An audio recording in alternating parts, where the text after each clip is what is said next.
Today we are bringing you a special edition of the Fan Show, and I think you guys are going to get a kick out of it, especially if you're a Georgia Bulldogs fan, because we have our coverage from Gday. We're just going to have it all in this podcast. First, you hear from the man, the top dog himself, Kirby Smart, with his post-game press conference. And then we have David Berger on the show, our college football analyst, breaking down Gday for you and talking about the kind of miss that Georgia fans are having about this season. So we have all that and much more. But first, we're just going to get right into it. And we got a clip from Kirby Smart's press conference talking about Tyler Simmons and Jeremiah Holloman, guys that we didn't really talk about with the conversation with David. So we're kind of evening out the coverage right now. So here is the head coach of the Georgia Bulldogs, Kirby Smart. What I saw most of spring ball, every time I talk to y'all, I talk about the receivers being a little ahead, and I think that showed really from the standpoint of those development guys. I think Tyler Simmons this spring has taken a lot of strides, and I think it comes from confidence in special teams. J.J. Holland has taken strides. It's like those two guys, Matt Landers a little bit, they've really like grown up, and I throw Jason in that. Jason's not youthful like them, but he gained confidence through special teams. So those wideouts gained confidence all spring. That was very typical of what happened in practice a lot of times. They're hungry. They want to play. So they know to get in front of Nico, Terry, and Riley, what do I got?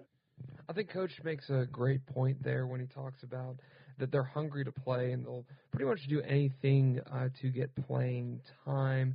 And I feel like that's just kind of the adage with the University of Georgia, that they'll be willing to be on special teams to get that experience and to help them out at that position, because those are a couple of guys that really didn't. When you think Georgia wide receivers, you're thinking Terry Godwin, you're thinking Riley Ridley, but those are some of the guys I think a lot of people forget about is Jeremiah Holloman and Tyler Simmons. So this is going to be their year, and like Coach said, they are hungry. But here is my conversation on the road with David Berger.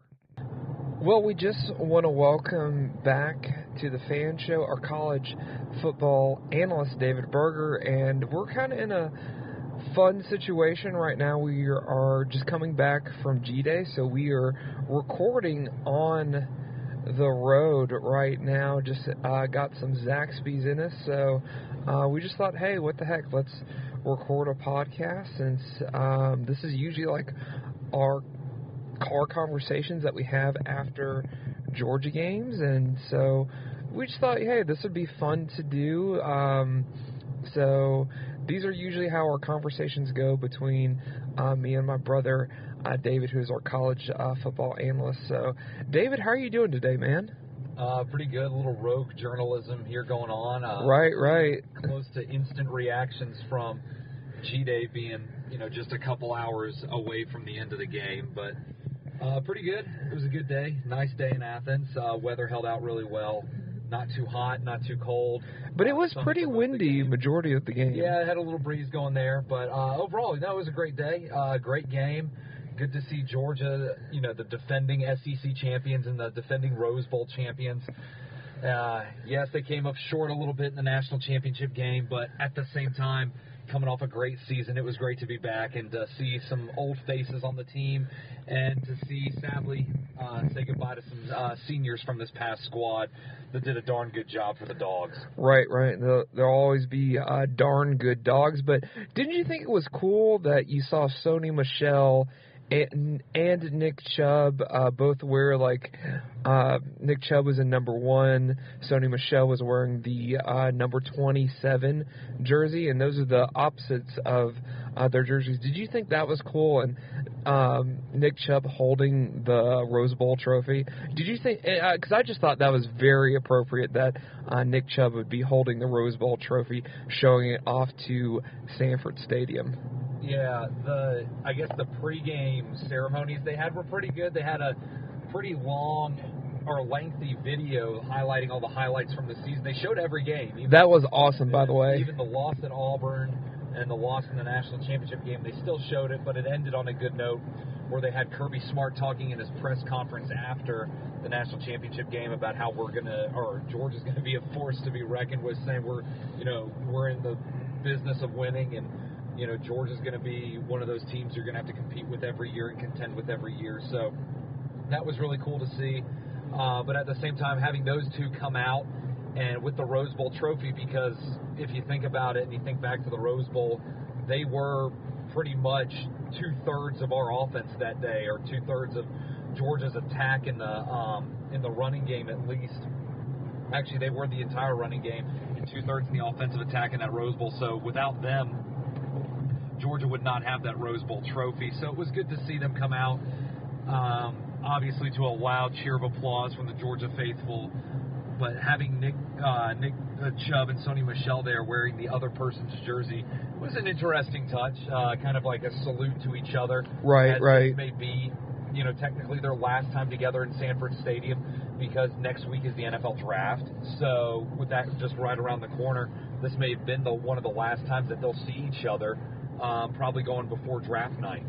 Did you see Roquan with him sporting the shades and that kind of outfit that he was wearing? Yeah, Roquan was dressed in like a button-down, nice jeans and sunglasses, like Ray-Ban sunglasses. And Roquan literally looked like the quintessential top 10, I'm going to get drafted in the top 10 draft pick. He looked like the guy out there, like the celebrity of them all, just decked out to the nines, looking really dapper, really nice. But, Georgia's got a lot of good players going in this draft, so it was kind of good to see them for the last time.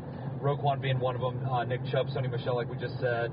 Lorenzo Carter was there, David Bellamy was there.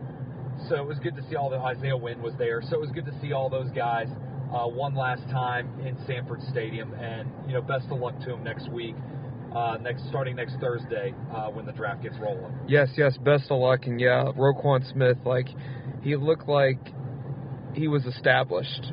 But he's about to be established. Yeah, it looked like he was already wearing at least some of that rookie signing bonus already. Right, exactly. Or he looked like that corporate America took good care of him. So it looks like he had used that. I don't know if he got a business degree, but it looked like a Terry College of Business helped him out there. He is a 3-time All-SEC academic. So wow. The man's a genius. Out or in the classroom, genius on the football field. So. Either way, Roquan's going to be very successful from here on out. But before we get into what actually happened on the field, I thought it was cool, too, that you also had former NFL players, and you had fans' favorite, like Aaron Murray was there. There was no Matthew Stafford, but still Aaron Murray, which a lot of Georgia fans love Aaron Murray. You had guys like Drew Butler that were there as well. Also, Leonard Floyd was there as well. Yeah, it was interesting to see, for example, Drew Butler and Aaron Murray, as you said, they've been pretty successful outside of football. They had decent NFL stints. But they've done a very good job getting into sports media and covering Georgia football at different angles and from different perspectives for the past couple of years.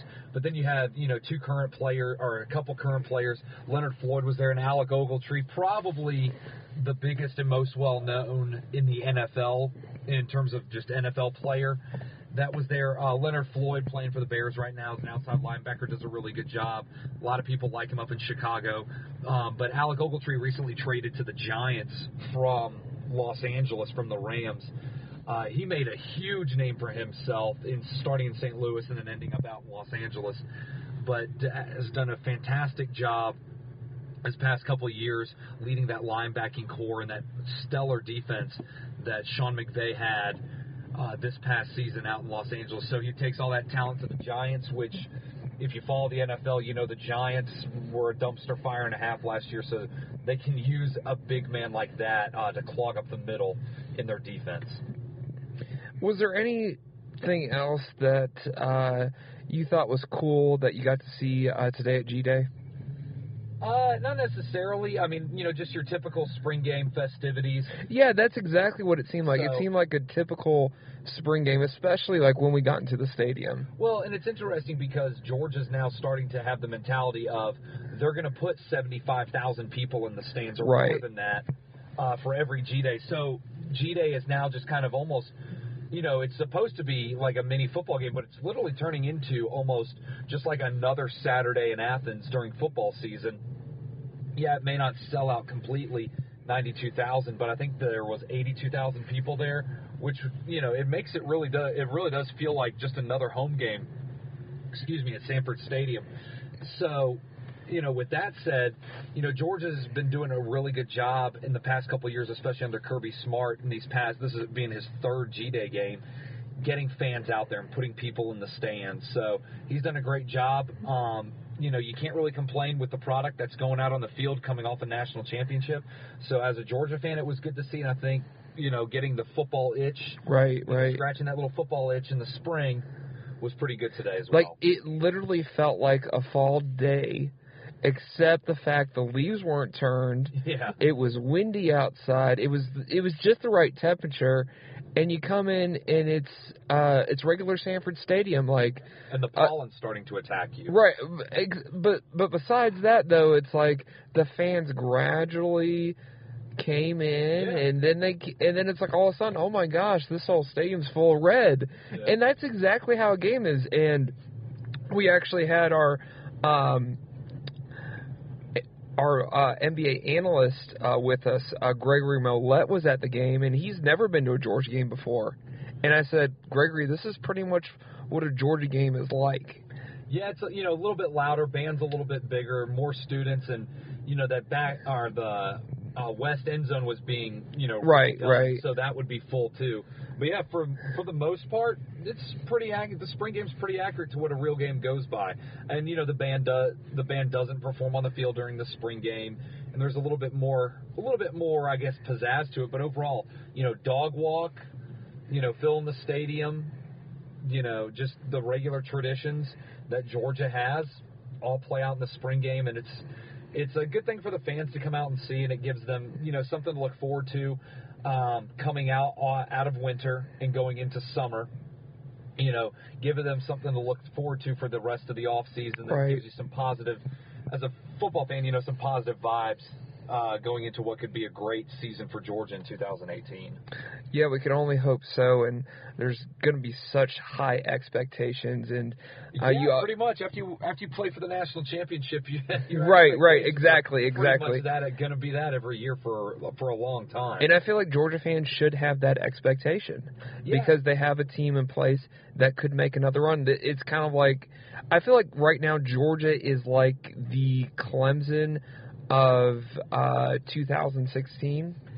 Georgia's in position to do a lot of good things these next couple of years. A lot of national media people have been saying, ever since the national championship game this past season that, Georgia's going to make runs here. Georgia's going to win a national championship soon. And, fans are just itching for when that will be and when that day will come. But Kirby Smart's got a lot of good things going. He's got a lot of good players left over. Starting at the top with quarterback Jake Fromm, and even somebody like kicker Rodrigo Blankenship. It's always good to have a solid kicker in your back pocket in case you need a 55-yard field goal in the Rose Bowl. You got a guy that can hit that, from 60 even, 60, 65 possibly. So having somebody, from your quarterback to your kicker and everybody in between. You have a lot of people coming back. Yes, you're losing a lot of seniors. You're losing a couple underclassmen, but for the most part, you're keeping a lot of core guys together, and you saw those core guys today. You also saw a lot of people that got some playing time last season, not a whole lot of playing time, but some playing time that looked really good too. Now, granted, I've always been a guy where I don't take a whole lot from the spring game. I don't invest a whole lot into it. All I say is, you want to see your players stay healthy on your team, but you also want to see them make plays. You also just want to see them perform well. And a spring game shows that. A spring game is an opportunity for everybody on that team to play well. And Georgia saw that, so I don't know how much you take from this game if you want to break it down, into the minute details. But one thing I will say is that, coming out of this spring game. Georgia looks good. Yeah, everybody makes mistakes, so there were mistakes on the field. There were good things to take away from it, but at the same time, it's like the Kirby Smart train just keeps rolling. Right. It's kind of like what I told you. It since Kirby Smart's been at Georgia, that it just seems like it's a cleaner game. That guys are really ready to go out there and compete, and you see that, and it's more of a polished game that you see than what you saw the last couple of years with Mark Richt, where it was kind of like, oh, well, whatever happens, happens, and we can fix it when fall camp starts. Yeah, Kirby, what I like about it, and Mark Richt did this too, but I like it in the spring game, coaches on the field. Right. But, Kirby's right in there. It was interesting. Sometimes there would be penalties, and I'll talk about Mark Richt for a second. Like, for example, their defensive hands to the face call today. Mark Richt, would have told the guy, hey, man, you can't do that. Kirby gets right up in the dude's face, says, hey, man, we can't do that. We can't risk that on defense. And, Mark Richt did seem kind of a little bit more hands-off in that regard, but Kirby's got the headset on. Kirby's talking to the quarterback. Kirby's a defensive guy, but he's talking to his offense, talking to his quarterback. Defense screws up, makes a penalty, gets up in their face and, tells them that's not how we do it here. You can't be, make dumb mistakes like that. And so Kirby did a lot of things that comes across in his demeanor that's a lot different than Mark Richt. And the spring game, I think, is one of them in terms of he seems to be more focused in the game. And, Mark Richt would literally leave the spring game to go up to the press box and talk to the media. Right. Now, I know you have media responsibilities as a coach, but Kirby Smart, he doesn't leave the field. Right. He probably tells ESPN or SEC to bring the headset to him. Yeah, exactly. Whoever's covering that game, say, you get me a headset because I don't want to leave my guys. And so, that just kind of sets the tone of, Coach is going to be in there no matter what. Coach is going to be in this with us no matter what. And Mark Richt, leaving the field to go to the media, I get that. But at the same time, it's kind of, Rick was a little bit more relaxed with that and more relaxed with the spring game. Kirby treats it as, this is another practice, but he treats it very seriously. Kirby literally treats it like a regular season game. And he said something a couple weeks ago that I thought was very interesting, Alex. He said to a lot of these players and a lot of these young players, he was saying, we want this to be a game atmosphere. He says, fans are going to come out for this, so you need to prepare like it's a real game. And he says it also for recruiting purposes because he says we want recruits to come to Athens and to come to the Gday game and to say, this is a spring game. We have 85,000 showing up for a spring game. Just know what it will be like, even crazier for a real game. And so from a recruiting standpoint, he does it because to engage recruits and say, man, if we can pull this many people for a spring game, just Lord knows how many we can pull for a regular game. Right, and you can see that in the product. Yeah, and exactly. Kirby's product of a spring game is not just, all right, guys, let's put on the pads and, let's go out there and have some fun. Hey, Jim Chaney, you want to call some plays today? No. Right. We're like, this is the game plan. Like, we're going out there. These are the two squads. It's going to be first-team offense and second-team defense versus first-team defense and second-team offense. And he's like, you know what? You're fighting for positions. You're fighting for depth chart, in practice. It may not be, obviously, in the spring game, the results of the spring game are going to affect the regular season depth chart and the regular season roster. But, he says, guys, you're fighting for stuff in practice. Treat this as practice. Treat this as scrimmage. Treat this as a regular game. And that's what I like. He has that attitude and that mentality. You practice or you play like you practice. Right, exactly. So if you want to if you're going to show up on Saturdays in the fall, you better show up on that one Saturday in the spring. Right, exactly. Show up on every practice in between, every summer workout in between. And it's just the demeanor in Athens. And as the word that was being passed around the media this week was attitudinal. Attitudinal. An attitudinal shift at the University of Georgia in the football program. A attitudinal shift. Or an attitudinal readjustment. A attitudinal readjustment. Yeah, so to say. And that shift and as in the education world, with me being a teacher and a coach, in education we call it a paradigm shift. Right. Meaning you change your mentality. You change your mindset. The paradigm of what you believed to be true and what you did and the way you go about things in life, that changes. That shifts.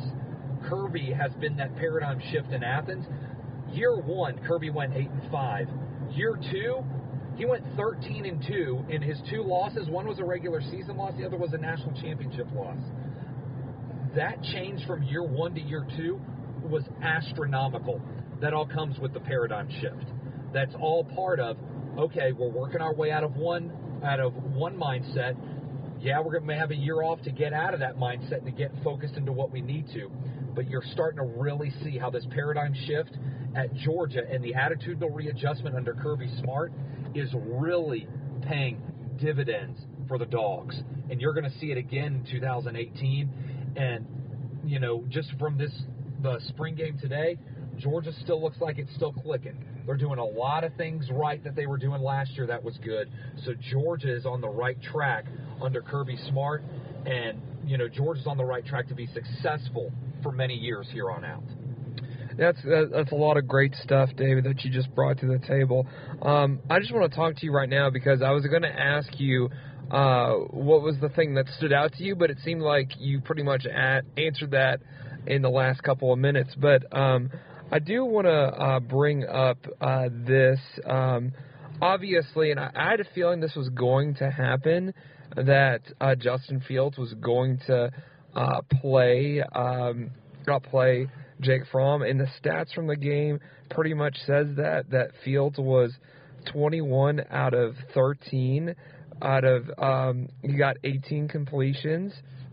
He threw for over 217 yards, and also too with Fromm, he had 3 interceptions, and he threw for over 200 yards. So, yeah, Fields did outplay them, but I feel like with Fromm that this was kind of expected. It's not what you want to have happen in the fall, but still I feel like going against the defense that Georgia's defense is going to, I feel like Georgia's defense is going to be phenomenal this year and probably going to be one of the best defenses in the country, hands down. It'll probably flip-flop between Georgia and Alabama the rest of the season as the best defense in the country. So I had a feeling that you were going to see problems from Fromm because of the defense than Fields going against the second-team defense. At the same time, I thought that was going to be a little bit more easier. But still, at the same time, I feel like with Fields, we really saw the talent that he is and why Georgia went after him so hard. Yeah, speaking of Georgia's defense, their front seven is going to have a lot of change this year going into it, especially on defensive line and outside linebacker. But Georgia's front seven, if they can be strong up front, Georgia will be a very tough team to beat defensively. Their secondary is absolutely loaded. DeAndre Baker coming back, he's been a big leader for them overall as a leader in that secondary. But, yeah, Georgia's secondary and defensive backs, they will be one of the best core groups of defensive backs in the SEC, in the nation, probably one of the best in Georgia history, to be completely honest with you, Alex. And I think Fromm didn't necessarily struggle because he made the bad throw. Right. A lot of these defensive backs were fast, and they jumped the routes. They got in front of the receivers, and they just made the play. That closing speed was, oh my gosh, I can't believe that. Richard LeCount had a great game today. DeAndre Baker had a pick six today. So, that one by DeAndre Baker was actually returned for like 32 yards. Yeah, he tipped it. I think he tipped it himself, caught it, and then returned it. So, that's incredible. Georgia's again picking up where it left off at the end of last year. But a lot of people look at the stat line and say, Fields did a lot better than Fromm. Yes, not necessarily, yeah. In some areas, yes. In some areas, no. There was a couple times when Fromm threw absolute dimes down the field. Right. And there were 2 instances where wide receiver dropped it. Riley Ridley dropped one in the back of the end zone, and Jason Stanley dropped one wide open at about the 20-yard line on the sideline, which had he caught it, he had about 5 steps on the receiver, 5 steps on the defensive back. Had he caught it, he would have scored. and Fromm hit him in stride too. So a couple of these passes that Fromm, didn't have. Fromm could have had almost 400 passing yards. If all of his passes were completions, he could put up almost 400. But granted, again, yeah, he threw into coverage at times. But granted, the defensive backs made some great plays. Getting back to Justin Fields, the one thing that stood out to me was he is an athlete. He is everything right. that has been said about him. He's a great athlete in the pocket. He can make decent decisions. The couple things that I saw that, I can see just because he doesn't have college experience. In high school, you can get away with, not necessarily checking down to different receivers. He would keep his eyes usually focused on one place or one or two receivers. Right. And he would keep it fixated there for the duration of the play. And he would never, check down. He did check down a couple times and made some really good throws out of the backfield to his check down running back, which was good for him to do. And you could tell that Chaney's been working on him with that, as that's a big part of Georgia's offense. Another thing that I noticed was he is such an athlete that at times, I don't know if this is good or bad, he is such an athlete at times that he wants to make up for it with his speed, which he does have. But at times it cost him because he either ran into a tackle or he ran out of a tackle, but then he was so far back, he was running like 20 yards across the field just to gain 2 yards. So there's a couple things that'll take time to deal with, but I was saying towards the end of the game, I said, you know what? Give Fields, he's been at Georgia for like 3 months now, since January.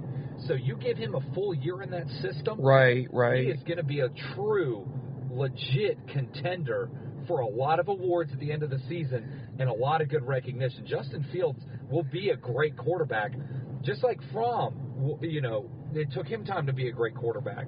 Now, a lot of people are going to want to see Justin Fields play because, they're going to look at that stat line from the spring game. And, Alex, you and I have had a conversation many times about how fans we just overreact. Overreact to the spring game. There is without a shadow of a doubt in my mind, and you can take this bet to the bank. We're about to, in this rogue journalism experience, we're about to pass about 2 or 3 banks here in Lawrenceville. You can take your money to the bank and put it all on Jake Fromm being the starting quarterback for the duration of the entire season unless he gets injured. Just like the whole Jacob Eason thing. Had Jacob Eason not gotten injured last year, we may be talking about seeing 3 quarterbacks today at Gday. But Jacob Eason got injured, Jake Fromm took over. And in all honesty, that's the only reason we saw Fromm last year is because Eason got injured. The only way you're going to see Justin Fields this year is if Georgia is blowing someone out completely in a game. Georgia's up by 30 or more late in the fourth quarter, or heaven forbid, Jake Fromm gets injured. That's the only way you're going to see Justin Fields. In spring of 2017, it was interesting. Jim Chaney was saying, as an offensive coordinator, you got to throw in some trick plays every once in a while. Interesting. Just for the fun of it. He said, and you saw that at Mississippi State this past year. That's exactly what I was thinking. He said, and I remember an interview after the Mississippi State game, they said, well, in breaking down the film, we saw that their coverage was weak in this certain area, and they usually, we could usually take a gamble of it on first down. So we kind of said first play of the game, what the heck, let's shoot for it. And it was perfectly executed by Nick Chubb, Jake Fromm, and Terry Godwin. And it worked out great. Started off the game 7-0 on the very first play of the game. So with that said, Chaney doesn't have a problem, with being a coach of 20-plus years as an offensive coordinator. He doesn't have a problem mixing it up a bit. And I'll tell you this, the man coached Drew Brees in college. He coached great quarterbacks. Right.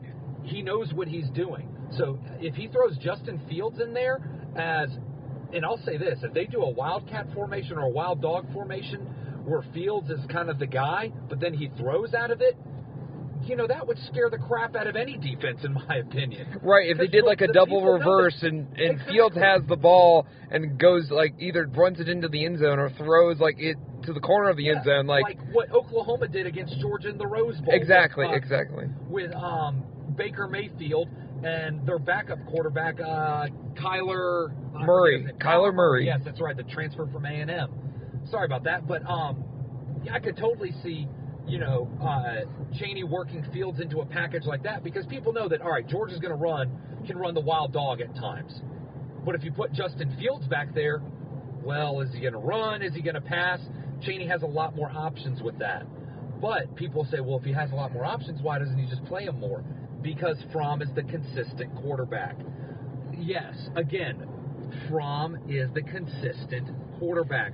Fromm's the one you got to rely on. Fromm brought you to the promised land last year, Georgia fans. He can do it again. Well, I just want to change the subject. Yeah, certainly. I know I've kind of beaten that dead horse on that one. We just nailed the last nail in that coffin. And then put about 20 more in it. Right. And if you're kind of curious right now, we just passed Lawrenceville, we passed Discovered Mills. We're going towards Roswell, so if you're kind of curious where we're at in this journey right now at 9:22. But I want to get your thoughts on the defense, especially that front seven, because Georgia's losing guys like Mr. Bellamy, Mr. Humble yourself, also Lorenzo Carter. So I just wanted to get your thoughts and opinions on how that front seven played. Also, too,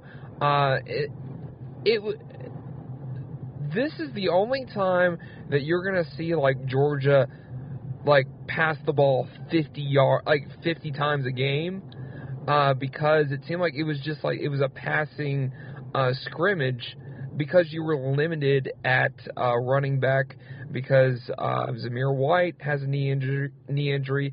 DeAndre Swift is out with a groin. Also,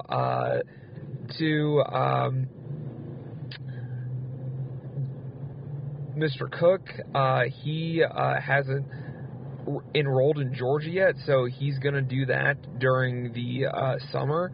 So you're missing a lot of depth at running back, and it seemed like that affected the offense today. Yeah, your two main backs today were Elijah Holyfield, who really didn't play a lot because, again, he was injured a little bit last year, and so I think he's still trying to rehab it to where he's 100% going into this upcoming season. So he didn't play a lot, but Brian Herrien played a good bit, and, of course, Brian Herrien did a good job. Brian Herrien looked a lot like Sony Michel and coming out of the backfield, caught a couple passes out of the backfield, did a lot of routes just coming out of the backfield and being that check down back. So he looked really good in that role. But yeah, Georgia's really weak in the running game today, so you did see a lot of passing. But that defense, I mentioned earlier, that front seven, you're going to have three guys that are going to have to be really, really big for Georgia this year on D-line. That's Jonathan Ledbetter, Tyler Clark, and David Marshall. Those three gentlemen are going to have to really step up big. Now, the good thing is all three of those guys are huge. Like, all three of those guys are absolute monsters. So they're monsters. And the thing is that Georgia at defensive line, Mark Richt started doing this a little bit towards the end of his tenure at Georgia, and Kirby, this is kind of his mindset when recruiting defensive linemen, is he wants speed. Right, not necessarily size. Granted, all three of these guys have size, but he's got a lot of speed. Like Lorenzo Carter wasn't necessarily the biggest, outside linebacker / defensive lineman, but Lorenzo was fast. Davin Bellamy, same thing, was fast coming off the edge. Good one that Mark Richt recruited was Leonard Floyd. So Georgia's going to have to get a good push. Losing Trenton Thompson to the draft, that was kind of surprising. I think it took a lot of Georgia fans by surprise that Trenton Thompson left early, but he was a big guy in the interior that could move really quickly. Somebody's got to fill those shoes. Somebody's got to be quick and fast in there, because Georgia's biggest weakness on defense is going to be their defensive line.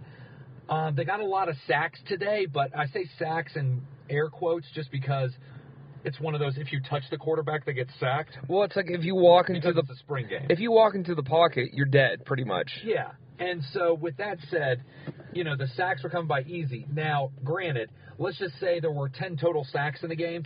I think there would have only literally been about 3. Interesting. Had they been able to make the tackle, because there was two of them that I remember off the top of my head where Justin Fields had scrambled out, and David Marshall and Tyler Clark just breezed by and touched him, just with their hand, just with one arm extension touched him, and they counted it a sack, and you could tell Justin Fields was kind of frustrated about it. Right.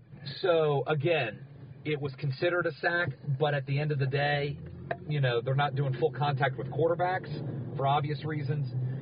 So I think at the end of the day, it would have been 3 realistic sacks for that defense. So the defensive line's got to play big. Linebacker, again, as well, losing Bellamy and Carter on the outside really hurts, because Bellamy and Carter would line up on that outside edge as if defensive linemen and sometimes play out of a 3-point stance. So you got to find people to replace him. You got to find people to replace Roquan Smith. So again, that front 7, that's going to be really huge. A guy that stepped up a little bit late last season, got a lot of playing time when Georgia was beating teams pretty bad late, like Tennessee, Vanderbilt, Florida, right. I remember, got a lot of experience, and also a little bit in the SEC championship game, and that'll be true sophomore Nate McBride. Yeah, Nate McBride, huge recruit. Yeah, huge recruit, but he was, you know, he's an average-sized, in terms of height, linebacker. You know, he's not real tall like Bellamy or Carter, but he's a little bit shorter like Roquan, got muscle. He's been bulking up a little bit recently. You can tell he's gotten bigger since this time last year. But you look at that kid and you're just like, really that guy's fast. a baller. Yeah, really fast. Yeah, you look at him and you say, that dude is a beast. Because what he does, like Roquan Smith, is he gets to that edge really quickly. So Nate McBride is going to be a guy that's going to really have to step up for Georgia. But I think at the end of the day, he'll be a guy that really does step up for Georgia. Right. It's not necessarily a question of if he will. It's kind of like when he will. Because, I mean, this kid, I wouldn't be surprised if he makes that, you know, for Austin Peay on September 1st in that first game, if he is starting at middle linebacker. Because I tell you what, he may be a little bit shorter than most of the linebackers at his size, just by the way you look at him from a distance. But he is fast, and he can fill really quickly as well. He can fill the hole quickly to help out that defensive line when the team runs up the middle against Georgia. Or he can also, with his speed, get to the outside. So Nate McBride is going to be a guy to look out for next year at Georgia. Another guy I wanted to mention that had a great spring game on the offensive side was Akil Crumpton. And Okay. Akil Crumpton, he's a number switch. He was 16 last year. He's going to be 25 this year. I believe he played 25. That was his number in high school. So going back to his roots with that, I believe that's why he switched his number. But Akil Crumpton, he had a really couple good catches today. They put him at kick returner, which I thought was interesting. So yeah. Mecole Hardman. Mecole will most likely be the punt returner full on, but they'll put Crumpton and Mecole back there. That's not a bad second either. Yeah, exactly. They'll put both of them on kick return, so it's kind of, you know, gives teams a little bit, you know, with the new kicking rule, you better kick it out of the end zone, because if one of those two guys gets it, you know, either one could be a home run hit. Right. Now, Crumpton's a little bit shorter than Mecole Hardman, but he's just as fast, if not faster. Crumpton reminds me a whole lot of Isaiah McKenzie from a couple years ago. Interesting. So that's another guy to look out for. So your guy on defense to look out for is going to be Nate McBride. On that defensive line, Tyler Clark, Jonathan Ledbetter, and David Marshall are going to have to step up huge this season. They're going to get a whole lot of playing time and be the anchor for that defensive line. And then Akil Crumpton in special teams. He'll be a guy to keep an eye out for. If anything ever happens to Mecole Hardman, I would look for Akil Crumpton to be the go-to guy on punt return for Georgia. Right. Now, I just want to get your thoughts on, first of all, I know we're kind of going back and forth between offense and defense, but since we're kind of in the secondary right now, just give me your thoughts on Riley Ridley. Also, too, it was really sweet. I really enjoyed Richard LeCounte getting that interception at I think it was the end of the fourth quarter, or towards the end of the fourth quarter. I think it was actually maybe in the third quarters, but yeah, I think it was the end of the third quarter. Yeah, end of the third quarter. Yeah. So yeah, just tell me what you thought about those two guys. All right, Riley Ridley had an insane game in the national championship. Really came out of his shell. Everybody was talking about how Calvin Ridley at Alabama was the go-to receiver, but Riley was the one who really stepped up overall. Yeah, Calvin had a good touchdown reception for Alabama, but overall, it was Riley Ridley who did a lot of the receiving work for the Ridley family, and really kind of put them on the map this year, or in that game. So, you know, props to him for doing a great job. But, today he had that deep bomb pass from Fromm early in the game. He had it in his hands, got hit really hard. It kind of got jarred loose and hit the ground for an incompletion in the back of the end zone. Great pass by Fromm. Would have been an insane catch by Ridley. He got shaken up on the play. And he was on the ground for a solid minute and a half. And, you know, a couple trainers came out there. He was able to get up, walked off on his own power, which was great. Then the second half rolls around, and in the early part of the fourth quarter, Fromm throws an absolute dime again to Ridley on that left side of the end zone, going into that west end zone, on the left side right in front of us, and hits him in stride. Ridley breaks a tackle and takes it to the house. Went down as a 57-yard touchdown pass, Fromm's only touchdown pass of the game. And it was good to see Riley Ridley back in it, to know that, okay, so that injury was just something quick. Wanted to make sure he was okay, got checked out on the sideline, everything was good. Came back, had a great catch and run. Ridley is a very versatile player in terms of, you don't necessarily know if he could be the deep threat for Georgia, with Javen Wims going to the NFL draft and being a senior and leaving. So with Javen gone, you don't know who the deep threat's going to be. It could be Terry Godwin. Godwin is kind of coming off of an injury as well, so he didn't play much today. So Ridley with the deep threat worked out well. Ridley also was huge in the Tennessee game 2 years ago in Athens. With 8 seconds left, you know, Easton hit him for a huge touchdown of about 45 yards. Right. So he has the deep threat ability, but in the national championship game, it was Mecole Hardman who they were throwing too deep. So most recently in games, Ridley was more of the slot receiver type, more of the shorter route, more of the comeback route type. Ridley caught a lot of comeback routes, about 2 or 3 comeback routes on the side or towards the sidelines in the national championship game. So we go to the spring, and now Ridley's getting all the deep passes. So you don't really know how to gauge this, and especially with Terry Godwin really not playing much today at all, it's kind of hard to gauge, and that's, again, kind of goes back to my theory. You can't take a whole lot from the spring game and put it forward as fact going into the season. Right. So the good thing with Riley is he's versatile. He can play any part of the field. He can do whatever you want to. He can play the slot. He can play the outside wide receiver. He can play the flanker position if need be. He can play the split end position if need be. He can do a lot. All right? So Riley's going to be a very versatile player for Georgia that they can work in many packages. Chaney has a really good person to rely on with that. It'll be very interesting to see going into the season how he matches up with certain cornerbacks in the SEC, especially at an early game against South Carolina. I think how they use Ridley at South Carolina will kind of give us a glimpse as to how they're going to use him going forward. Talking about Richard LeCount. Richard LeCount was a guy I loved last year. Didn't get a lot of playing time. Right, because he was a freshman. Yeah, exactly, because he's a true freshman, and you had DeAndre Baker, Dominic Sanders. You had a solid core back there. Right. I mean, LeCount got some good work, but the thing I like about LeCount is he's really, really fast. He closes in on passes well, and he plays really smart. You can tell the way he plays smart because the way he reacts to things, and he does it quickly. He commits to it. He goes full force into it. He plays 110%, and you can just tell that he brings a lot to the table in terms of physicality. A very physical player that loves to be in the play. He made a lot of plays today, broke up a lot of passes, got a great interception, and it wasn't, something wide open. I mean, he literally jumped the route in front of the receiver, got in front of the guy, and picked it off. So that just shows me that, Richard LeCount is everything that everybody said he was coming out of high school.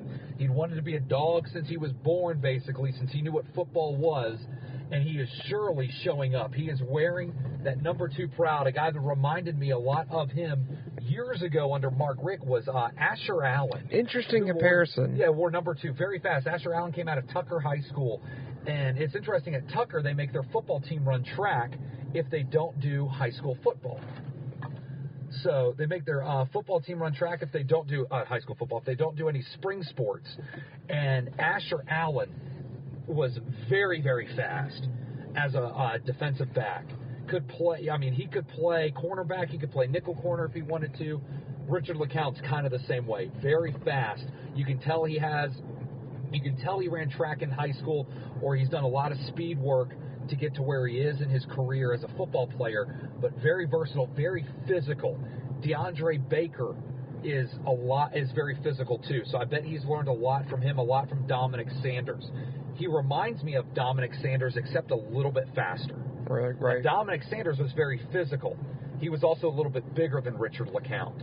So Dominic Sanders had that going for him, but I feel like Richard LeCount, with his speed, can do a lot of great things at corner, and he reacts very quickly to the ball.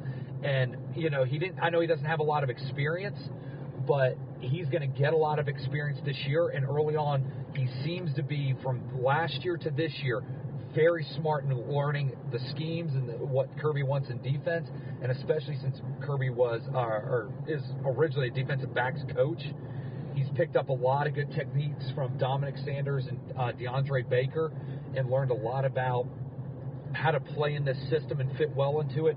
And Richard LeCount is going to be a cornerback that Georgia fans will be talking about for a long time. Yeah, it'll be interesting to see Richard LeCount on one side of the field, then D'Angelo Gibbs on the other side of the field. That's going to be a nasty combination. Another one in a year. Yeah, another one to keep an eye on is William Poole. Interesting. William Poole had an interception today. He picked off Fromm's third pick of the day. But William Poole doesn't get a lot of recognition. He was highly recruited out of high school. Doesn't get, though, a lot of recognition just because you have David Berger and Richard LeCount. But William Poole will be a good cornerback as well. Again, he's not in the offseason. You won't hear a lot about him as much, but he showed up to play today. He did a really good job playing today. Got in and out of a lot of plays as well, so he got a lot of playing time, a lot of reps, and William Poole will be another one that you'll hear a lot about. You're just pulling out those wild cards today. Yeah. No, I'm telling you, Georgia is locked and loaded. Now, in 2018, I'll tell you this, going into 2018, I don't know if Georgia will make a comeback to the national championship game. They do have the potential to be contenders. Don't get me wrong. I don't want you to think that I'm sitting here saying Georgia's not making it to the national championship game. No, Georgia, if you look at a top 10, possibly even a top 5 list of teams that could make it to the national championship game this year, Georgia's going to be on that list. 2019, though, Georgia will be top 2 on that list. Okay. Georgia in 2018, I would say Georgia's going to be in the top 10, maybe possibly the top 5 preseason of teams that can make it to the national championship game. In 2019, though, Georgia's going to be a scary, scary team for the rest of the SEC. And I'm telling you, 2019 Georgia, that's going to be one of the best loaded teams in UGA history.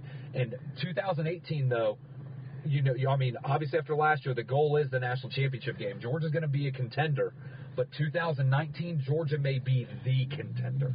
Mm-hmm. Well, we just want to wrap up right here, and I just want to thank David for coming on. Also, too, we forgot to talk about Rex Specs, but Rex Specs, when he had the pressure on him. Oh, Hot Rod. Yeah, Hot Rod made that field goal. So he hit 2 today. One from 40. What was it? One from 41. The other one from about 37, 38. Right. But Rex Specs did a good job, and he got a not a standing ovation, but he got a little bit of an ovation there. Well, when you kick a 55-yarder in the Rose Bowl, which is a Rose Bowl record, by the way, to cut the lead at halftime and give your team some momentum, people don't forget that. People don't forget that. Right. When you're the person that literally started the comeback in the Rose Bowl for the University of Georgia, people don't forget that at all. So Rodrigo Blankenship Georgia's had a slew of excellent kickers in the past, Blair Walsh, Marshall Morgan, Billy Bennett, but Rodrigo Blankenship is almost writing himself as one of the best of all time. Right. Well, we had fun today in Athens. Great to see that football was back just for a brief moment. And here at FansFavoriteFan, we just want to tip our hats off to the Georgia fans. We would give you guys a round of applause, but I'm actually holding a mic, and David's being the real MVP by driving. So, but yeah, hats off to you guys. You guys just showed up, showed out, and definitely you guys trumped your neighbors down south. those people that I think live in a swamp and worship a reptile. Yeah. Who it didn't look like in their spring game, and it was just all offense, no defense. Yeah, but the highlight of their spring game was playing Duck Duck Goose in the end zone. So the Mullen era has gotten off to an interesting start. It has. I don't know. It just kind of seemed after Herbs, a lot of weird stuff going down in that place they like to call the swamp. But that's another conversation for another time. But thanks for joining us today, and especially for listening right now. Be sure, if you like this conversation with David Berger talking about Gday, be sure to give that a like also, too. If you want to add something, the best way to do that is in the comment section. But this, unfortunately, is the end of our coverage here at FansFavoriteFan on the spring game. So hopefully you enjoyed it. And yes, football will be back again. David, just real quick before we let you go, where can we find you on social media? Twitter is going to be one of the best ones. I'm on Twitter and Instagram, but Twitter is at the Mr. Berger, TheMrBerger, and then just on Instagram it's Coach D Berger. So Twitter and Instagram, the Mr. Berger on Twitter and Coach D Berger on IG. Great, thanks.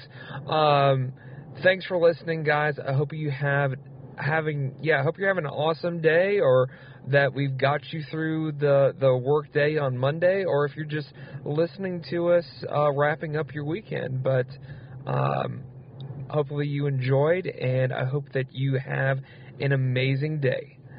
Fan Show out.